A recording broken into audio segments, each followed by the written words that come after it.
Chapter 34. The sun was almost directly overhead. He figured he could walk for no more than another hour, maybe two, before he had to turn back. It seemed pointless. He could see there was nothing ahead of him, nothing but emptiness. He was hot, tired, hungry, and most of all thirsty. Maybe he should just turn around now. Maybe he'd already gone halfway. He didn't know it. Then, looking around, he saw a pool of water less than 100 yards away from where he was standing. He closed his eyes and opened them to make sure he wasn't imagining it. The pool was still there. He hurried towards it. The pool hurried away from him, moving as he moved, stopping when he stopped. There wasn't any water. It was just a mirage caused by the shimmering waves of heat rising off the ground. He kept walking. He still carried the empty sack of sunflower seeds. He didn't know if he might find something to put on it. After a while, he thought he could make out the shape of the mountain through the haze. At first, he wasn't sure if the mountains through the haze. Shape of the mountains through the haze. At first, he wasn't sure if this was another kind of mirage, but the farther he walked, the clearer they came into the view. Almost straight ahead of him, he could see what looked like a face with its thumb sticking up. He didn't know how far away it was. 5 miles? 50 miles? One thing was certain.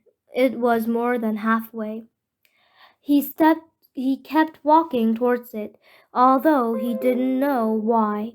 He knew he'd have to turn around before he got there, but every time he looked at it, it seemed to encourage him, giving him the thumbs up sign. As he continued walking, he became aware of a large object on the lake. He couldn't tell what it was, or even if it was unnatural or man-made.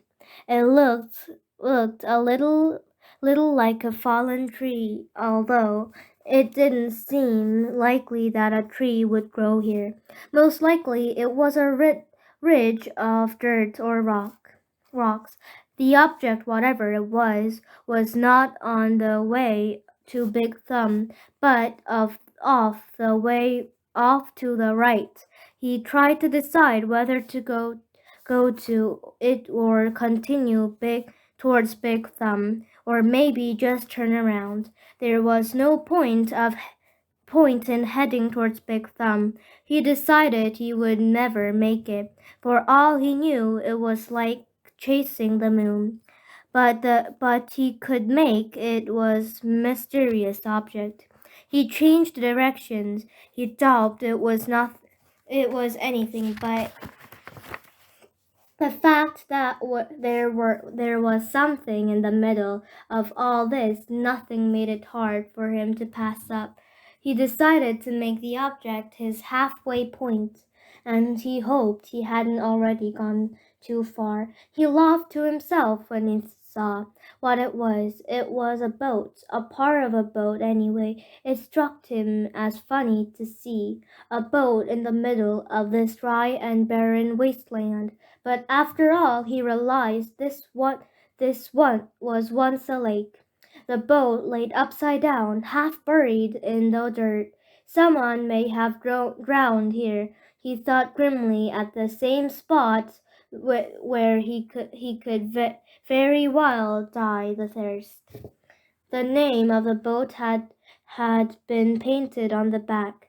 The upside down red letters were peeled and faded, but Stanley could still read the name, Mary Lou. On one side of the boat there was a pile of dirt, and then a tunnel leading down below the boat. The tunnel looked big enough for a good size good-sized animal to crawl through. He heard a noise. Something stirred under the boat. It was coming out. Hey! Stanley shouted, hoping to scare it back inside. His mouth was very dry, and it was hard to shout very loud. Hey! The thing answered weakly.